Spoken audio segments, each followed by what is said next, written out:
Rabbi इश्रह ली सदरी वयस्सिर ली अमरी वहलुल उक़दतम मिन लिसानी यफ़क़हू क़ौली rabbi ज़िदनी इल्मा rabbi ज़िदनी इल्मा rabbi ज़िदनी इल्मा.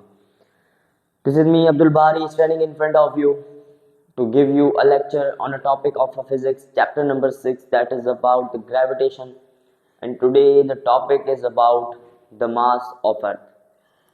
देखिए अर्थ का मास क्या है, इसके अंदर कोई डेफिनेशन नहीं है मास ऑफ अर्थ की कि मास ऑफ अर्थ होता क्या है. आपको पता होगा कि अर्थ का वजन क्या है, उसका मास क्या है, यही होगा मास ऑफ अर्थ. अब इसको फाइंड करने के लिए थोड़ा सा दिमाग लगाना पड़ेगा.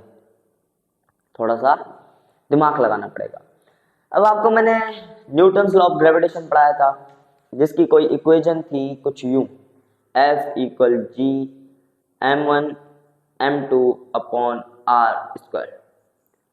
तो इस ही की मदद से कुछ चेंजेस करेंगे, फिर हमें मिल जाएगा क्या, मास ऑफ. तो इधर हमने यहां पर लिया था m1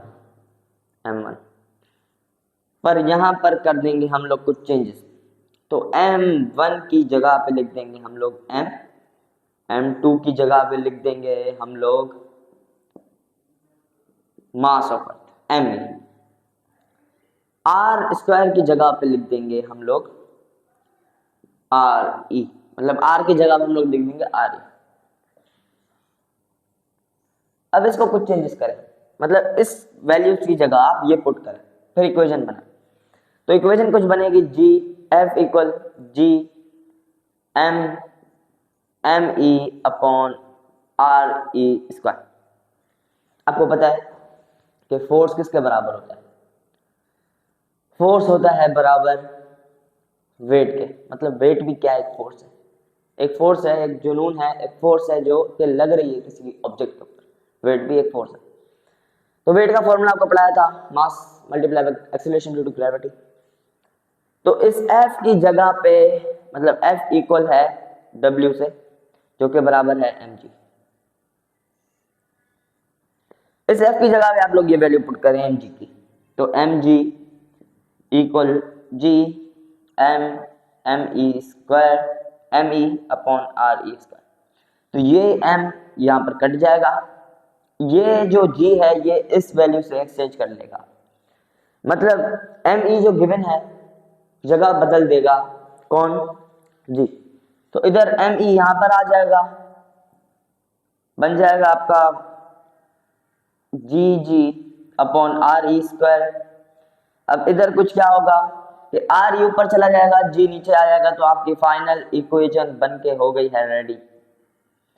इसकी ही मदद से हम लोग फाइंड करेंगे मास ऑफ अर्थ. ये इक्वेशन है किसकी, मास ऑफ अर्थ की. मतलब कैसे फाइंड करेंगे हम लोग mass of earth.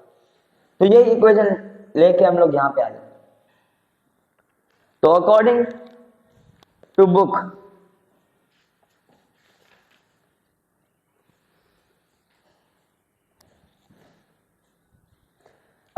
Book m ही हमें मालूम नहीं है, इधर कुछ वैल्यूज आपको पुट करनी पड़ेंगी.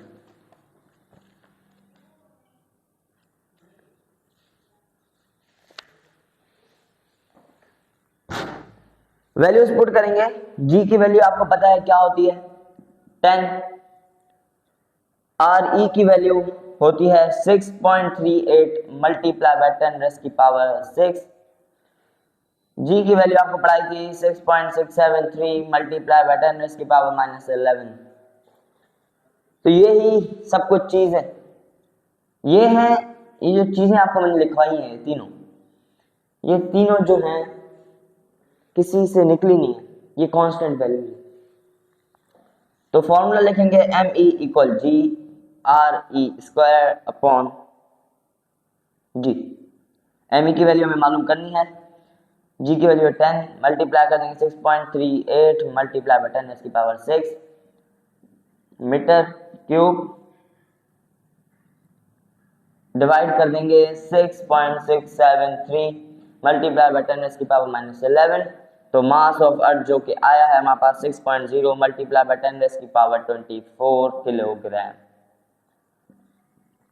मास की जो वैल्यू आप मतलब मास ऐसा यूनिट क्या है वो किलोग्राम आपको पता होगा। तो that's all about the mass of earth. Mass of अर्थ है क्या, किससे निकला है, तो ये निकला है Newton's law of universal gravitation.